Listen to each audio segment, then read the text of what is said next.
ශම්මි සිල්වා සහ ශ්‍රී ලංකා ක්‍රිකට් ආයතනයේ සමස්ත විධායක කමිටුව අප්‍රේල් 29 වෙනි බදාදා සිට ඒ කියන්නේ අද සිට ක්‍රියාත්මක වන පරිදි නව පරිපාලනයක් සඳහා ඉඩ සැලසීමේ අරමුණින් සිය තනතුරු වලින් ඉල්ලා අස්වීමට තීරණය කර තිබීම ඇත්තටම ක්‍රිකට් ක්‍රීඩා ලෝලීන්ට මෙන්ම සමස්ත රටටම ලැබෙනා වූ විශාල ජයග්‍රහණයක්. ඒ ආරංචියත් සමගම අපි අපේ ක්‍රිකට් ක්‍රීඩාව ගැන කරුණු කාරණා ටිකක් විමසා බලමු. අතීත ලංකාව ලෝකයේ ඉදිරියේ ප්‍රසිද්ධ වීමට හේතු වූයේ සිලෝන් සුන්දර මුහුදු වෙරළවල් සුහදශීලී ශ්‍රී ලාංකික ජනතාව වුවත් අපේ රට ලෝක සිතියමේ අති විශිෂ්ට සලකුණක් ලැබුවේ 1996 ක්‍රිකට් වර්ල්ඩ් කප් එක ජයග්‍රහණයත් එක්ක. ඉස්සර ක්‍රිකට් කියන්නේ අපිට තිබුණා වූ ජාතික ප්‍රෞಢත්වයක්. අපි කැමති ක්‍රීඩකයෝ බැට් එක අතට අරන් පිට්ටනියට එනකොට අපි ජාති ආගම් ભેදයකින් තොරව ඔක්කොම අමතක කරලා ඔල්වරසන් හඬනගනවා. අපි යාලට ආදරය කළේ අපේම පවුලයට වගේ.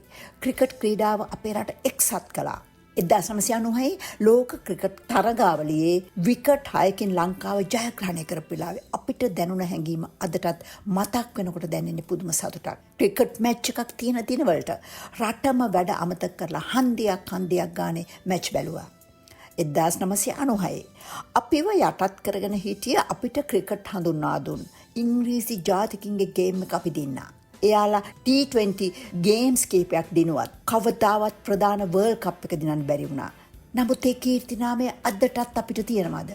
1996න් පස්සේ ලංකාවට කවදාවත් වර්ල්ඩ් කප් එක දිනන්න බැරි වුණා. මෙතරම් බලගතු ක්‍රිකට් කණ්ඩායමක් මෙතරම් කෙටි කාලයක් තුල පරිහානියට වැටීමට හේතුව මොකක්ද කියලා බලන්නයි මම මේ වීඩියෝ එක කරන්න තීරණය කළේ. ඒ ගැන කතා කරන්න ඉස්සෙල්ලා අපි බලමු අපේ ක්‍රිකට් ක්‍රීඩාවේ ඉතිහාසය. ඒ කියන්නේ අපිට ක්‍රිකට් කියන්නේ යටත් විජිතවාදීන්ගෙන් ලැබුණු ක්‍රීඩාවක්. ඉංග්‍රීසි ජාතීන් අපේ රට පාලනය කරන කාලේ ක්‍රිකට් ලංකාවට ආවට මේ ක්‍රීඩාව පැවතුනේ ඉහළ පෙළේ වැවිලිකරුවන් අතරේ පමණයි.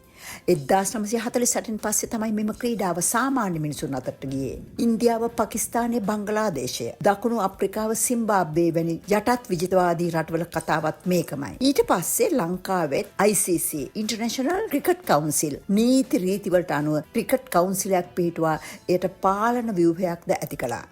ICC සම්බන්ධයත් සමගම ක්‍රිකට් ක්‍රීඩාව මුළු ලෝකේ පුරාම බෙහෙවින් වාණිජකරණයට භාජනය වුණා.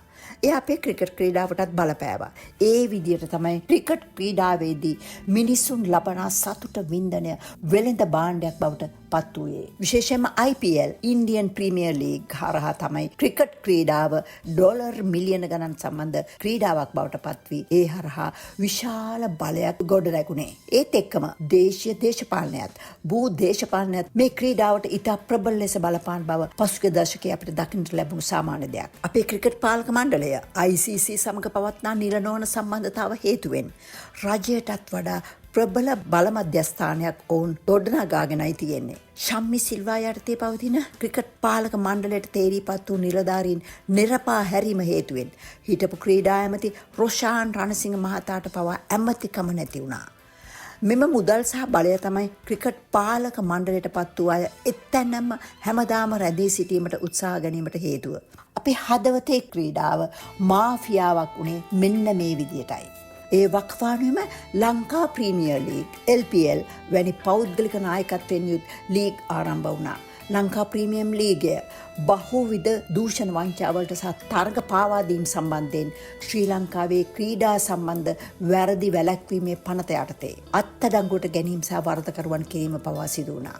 ඒ වගේම T20 ෆ්‍රැන්චයිස් තරගාවලීන් අනුග්‍රාහක ගනුදෙනු මත යැපීම වැඩි වීම හේතුවෙන් ශ්‍රී ලංකා ක්‍රිකට් ක්‍රීඩාව තව දුරටත් වාණිජකරණය වුණා. ඒ වගේම ශ්‍රී ලංකා ක්‍රිකට් ආයතනය මෙරට දූෂණය සහ වංචාවේ තිප්පොලක් වගේම සූදු පිටියක් බවට පත් වුණා. ඕස්ට්‍රේලියාවේ පැවති 20 ලෝක කුසලානය සම්බන්ධයෙන් සිදු කරන ලද විගණනයේදී විධායක කමිටු සමාජිකයින් 14 දෙනෙකු ඕස්ට්‍රේලියාවට යාම සඳහා ටිකට්පත් දෛනික දීමනා සහ අනෙකුත් වියදම් සඳහා රුපියල් මිලියන 68ක්, මිලියන 238ක් සහ මිලියන 263ක් අනවශ්‍ය ලෙස ඉතා අදූෂිත ආකාරයෙන් වියදම් කළ බව අනාවරණය වුණා. අපේ වත්මන් සභාපති ශමිසිල්ලා ඇතුළු පාලනාධිකාරියට එරෙහිව වසර ගණනාවක් මුළුල්ලේ එල්ලවන බරපතල චෝදනා හමුවේ ඔවුන් වහාම පදවියෙන් ඉවත් කළ යුතු බවට ජනතා හඬ දැන් යළිත් ප්‍රබල වීමේ ප්‍රතිඵලයක් තමයි ශම්මිට අස්වීමට හේතුව. වරක් ජාත්‍යන්තර ක්‍රිකට් කවුන්සිලය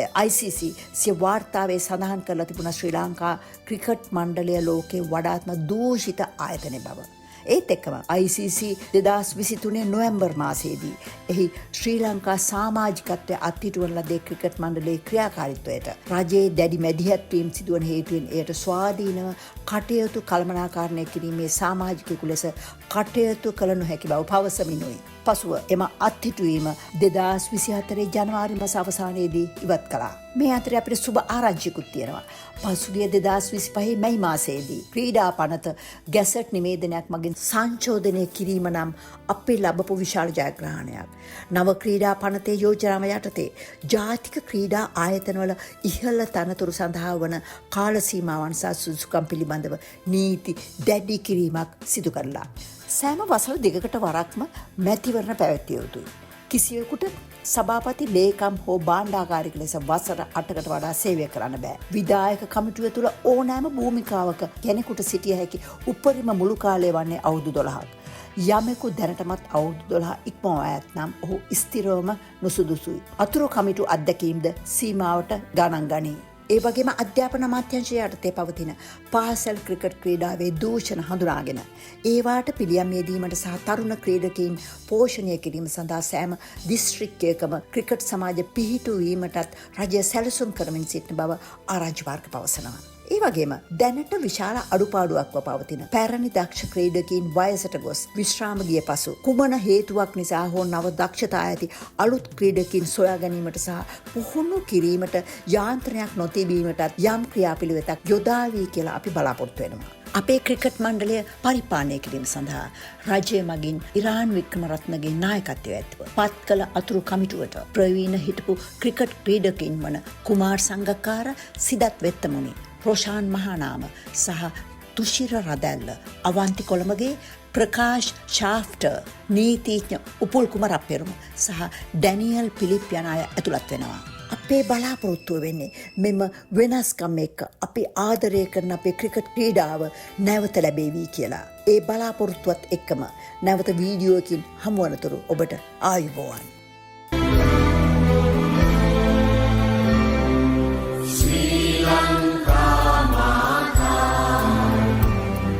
Sweet